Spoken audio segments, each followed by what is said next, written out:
Maybe nothing is technically wrong. Your room still looks the same. Your phone still lights up with the same notifications. People still go to work, complain about traffic, scroll through headlines, make plans for the weekend. Life continues doing what life does. And yet, something feels different, hard to explain. Almost like the world you've known your entire life is still standing in front of you, but you're no longer looking at it through the same eyes. Conversations that once seemed normal suddenly feel empty. Things you used to chase don't pull you in the same way. Noise feels louder. Time feels stranger. Certain people feel more distant, even when they're sitting right beside you. And somewhere underneath all of that, there's a quiet question you can't quite shake. What is happening to me? Maybe the better question is, what if nothing is happening to you? What if something is happening through you?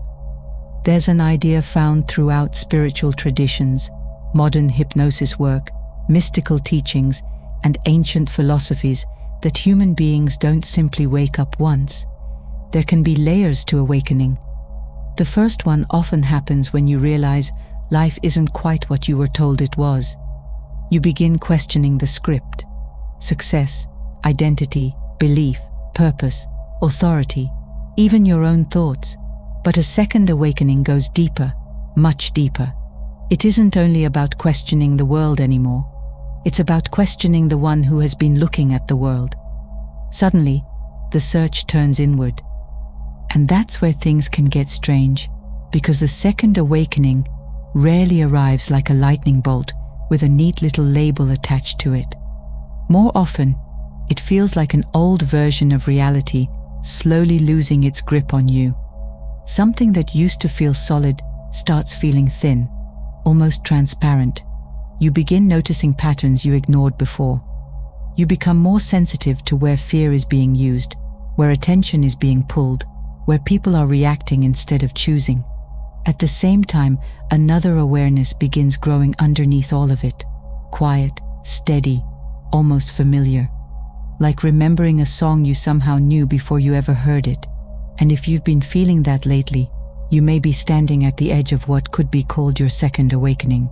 A strange idea appears again and again in the work of people like Dolores Cannon, whose hypnosis sessions explored what subjects described while in unusually deep states of consciousness. Thousands of people coming from different places and backgrounds reportedly described life on Earth as a kind of school. Not a school with desks and exams, obviously, but a place where consciousness comes to experience contrast, love and fear, connection and separation, courage and avoidance, loss, forgiveness, desire, grief, beauty, uncertainty. Every emotion becomes part of the curriculum. Every relationship becomes a classroom of its own. Seen through that lens, your life begins to look less like a random collection of events and more like a series of invitations, asking the same question in different forms. Who are you becoming through this? Here's where the idea becomes even more interesting. According to these spiritual frameworks, entering human life involves something like a veil of forgetfulness. You don't arrive remembering yourself as some vast eternal consciousness. You arrive helpless. You're given a name, a family, a language, a culture, expectations, fears you inherit before you even understand them. Slowly, identity gets layered onto you like clothing. Son, daughter, smart one, difficult one, successful one, disappointment, outsider, caregiver, fighter. Whatever the labels are, eventually they can become so familiar that you stop noticing you're wearing them. You assume the costume is the person underneath. Awakening begins when you notice the costume. Maybe you've already had moments like that. A quiet drive home where, for no obvious reason, you suddenly felt like your entire life was being watched from somewhere deeper inside you. A moment in nature when the usual mental chatter went silent and everything felt strangely alive. A conversation where you could almost see your own patterns happening in real time instead of being trapped inside them. Those moments can feel small, but they matter. They're cracks in the wall. And light has a habit of entering through cracks. Ancient traditions have said this in different ways for centuries. Knowing yourself changes your relationship with reality, not because you magically escape being human, but because you stop confusing your temporary roles with your deepest identity. Now, none of this requires you to blindly accept every spiritual claim as literal fact. You don't need to force yourself into believing in past lives, other dimensions, or cosmic plans just because someone else does. Think of these ideas as lenses. Try them on, see what they reveal. Maybe the most useful question isn't, can this be proven beyond doubt? Maybe it's, what changes if you live as though your life has meaning beyond survival? Something subtle happens when you stop seeing yourself as a frightened organism, trying to control every outcome, and start seeing yourself as consciousness learning through experience. Fear loosens a little. Grudges soften. Failure stops looking like a final verdict. And once that happens, you begin noticing something else. The world around you seems to be going through its own version of the same process. Look around, and it can feel like everything is becoming more chaotic at once.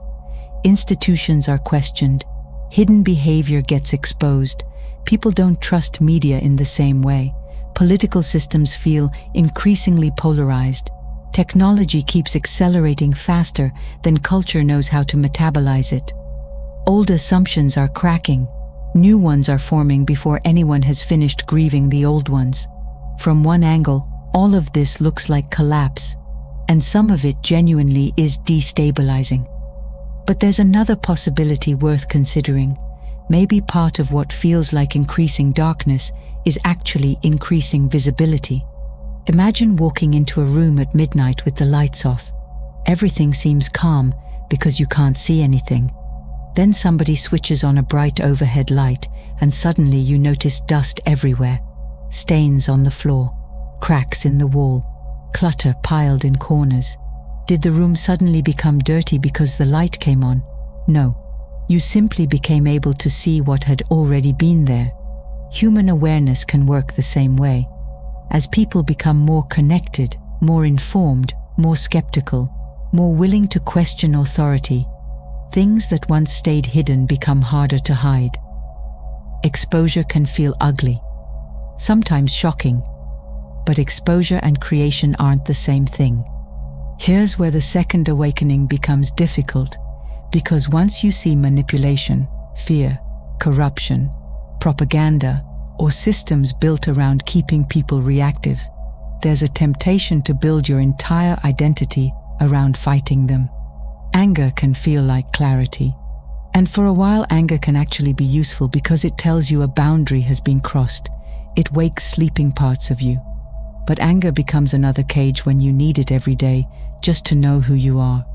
Someone else still controls your nervous system if they can decide your emotional state simply by appearing on your screen. Fear works the same way. The more attention you feed something, the larger it becomes inside your consciousness, regardless of whether the threat deserves concern. Spiritual teachings often describe lower states of consciousness as contracted states, shame contracts, fear contracts, rage contracts. Everything becomes narrow. Us versus them, friend versus enemy, light versus dark. Survival mode doesn't leave much room for reflection because reflection requires space. Higher states aren't about pretending problems don't exist. Neutrality doesn't mean becoming passive. Love doesn't mean becoming naive.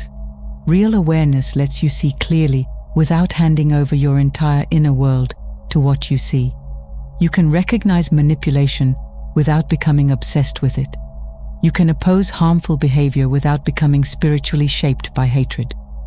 You can stay informed without turning your nervous system into a 24-hour emergency broadcast. And once you begin doing that, another door opens. Because the moment you reclaim your attention, you reclaim the raw material from which your life is built. Most people think transformation begins when the outside world changes. New job, new government, new relationship, new technology, new information, new opportunity. Something out there shifts, then life finally feels different. The deeper awakening reverses the order. It asks whether the quality of your consciousness might be one of the most important things you bring into every situation. Not in the simplistic sense that every event is magically caused by your thoughts. Life is more complex than that. But attention shapes perception. Perception shapes response. Response shapes behavior. And behavior quietly builds the direction of a life. Think about how much energy disappears into reaction every day. A headline makes you angry before breakfast. Someone's comment follows you around for hours. A stranger online gets 10 minutes of your nervous system without ever knowing your name. You rehearse imaginary arguments in the shower. You replay conversations from 5 years ago. You worry about events that haven't happened. None of this makes you weak. It makes you human. But eventually, you may notice the pattern and ask a different question. Where would all that energy go if it weren't being spent on reaction? Maybe into your work, your health, your family, creativity, service, prayer, art, building something useful, becoming someone you respect. Many spiritual systems describe the transition ahead as a movement away from a consciousness built around division and toward one built around connection. Some call that shift third density to fourth density. Others use different language entirely. Forget the terminology for a moment. The essence is simple. One mode of consciousness constantly divides reality into opposing camps, good and bad, winners and losers, us and them. Another mode becomes more capable of observing without immediately attacking, more capable of holding complexity, more capable of choosing rather than reacting. You still have discernment, you still have boundaries, you still say no, but you aren't living with your hand permanently wrapped around an emotional weapon. Talk about 2027 and beyond has appeared in several modern spiritual systems as a symbolic or energetic turning point, though those claims shouldn't be treated as guaranteed predictions. What matters more than the date is the direction of the teaching. Humanity is living through a period of rapid technological, cultural, and psychological change. Artificial intelligence is accelerating.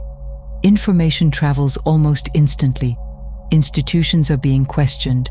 Space, consciousness, biology, and physics continue opening new conversations that would have sounded impossible to previous generations. Whether or not every mystical prediction comes true, one thing is already obvious: the pace of change is increasing. A reactive mind gets dragged by acceleration. A grounded mind learns how to move through it. And maybe that's why the second awakening isn't really about waiting for a cosmic event to rescue you. Waiting can become its own spiritual trap. Waiting for disclosure. Waiting for some energetic wave. Waiting for the perfect teacher. Waiting for society to transform. Waiting for everyone else to wake up. Meanwhile, your actual life is happening. Your breath is happening. Your relationships are happening. Your choices are happening. If there's a shift underway, you aren't standing outside of it watching from the sidewalk. You're part of the material the shift is made from. Every time you choose awareness over reflex, presence over panic, compassion over dehumanization, purpose over distraction, you're already participating.